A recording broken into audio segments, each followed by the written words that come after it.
there is a concerted effort to reach and register Latino voters, particularly young Latinos.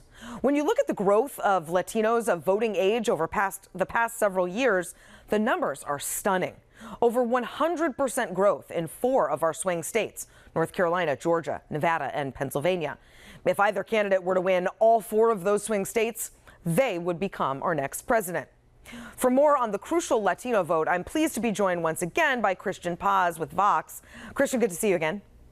It's good to see you too. Okay, before we get into a couple of the specific swing states that you've been reporting about, tell us what you found about Donald Trump's appeal to Latino voters, especially young voters.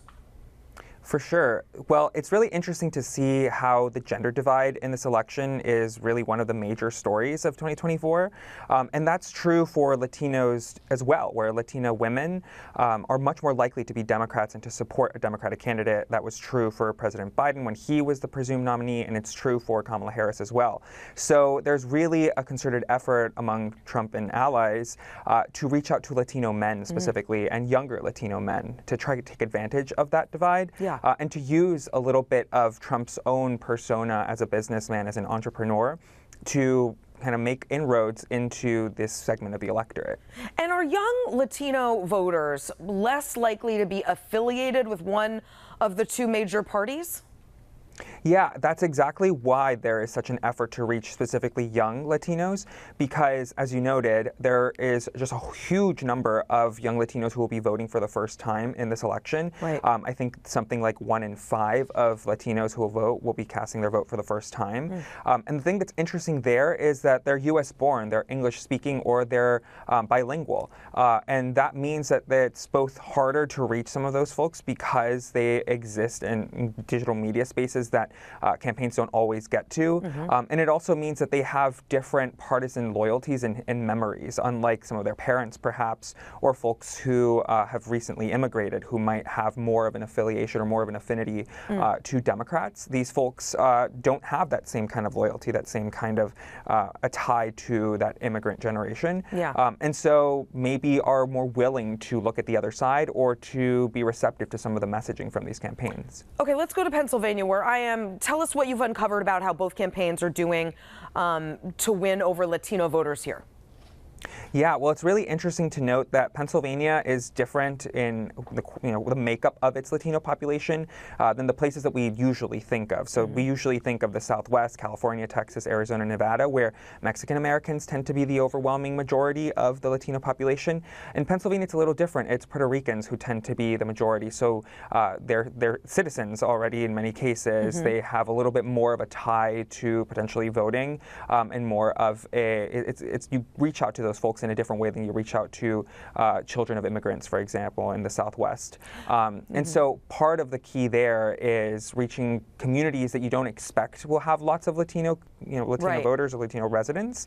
And it requires a little bit of a different approach in talking perhaps about immigration or the economy, because immigration just doesn't tend to be as big of a factor for folks who aren't as impacted because they have Puerto Rican descent. And you also want to talk a little bit more, there are lots of places in Pennsylvania that have large Latino populations who have been hit by inflation, particularly more so. And you have to speak to that issue as well. Well, and we know that there are pockets of Pennsylvania, like Reading, for example, where Hispanic voters, they're polling for Trump. He's making some inroads, right? There's like a part outside of Philadelphia. It's almost like a Latino Rust Belt, these post-industrial places that have really been reinvigorated because of the growth of Latino communities in those places. And specifically, it's that entrepreneurial spirit, that focus on the economy, that focus on inflation, that has made them more willing to look to Trump and look to Republicans. And especially, one of the big stories right after Kamala Harris took over the ticket, before that was just how badly President Biden was doing among these groups of voters. Working class Hispanic and Latino voters were really, really upset about the state of the economy and pinned that blame on President Biden. Now we're seeing a little bit of a reversion back to more of a normal kind of 60-30 split among this electorate for Kamala Harris. But what's significant here is that in so much of the polling that we've been looking at, and in a lot of the conversations that I've been having with people, the same thing comes up where it's really, really hard for Kamala Harris to run away from the affiliation she has with the Biden economy. And that is kind of one of the big hurdles that Democrats and Vice President Harris face. Since right now it looks like Trump is kind of hitting that sweet spot of 30 to 39% support among this part of the electorate. And traditionally, Democrats need to be performing above 63% with Latino voters nationwide and in battleground states.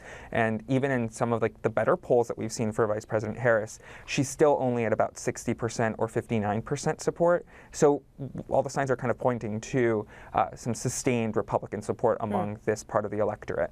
Christian Paz with VOX, thanks so much. This was great reporting. Absolutely. Thank you.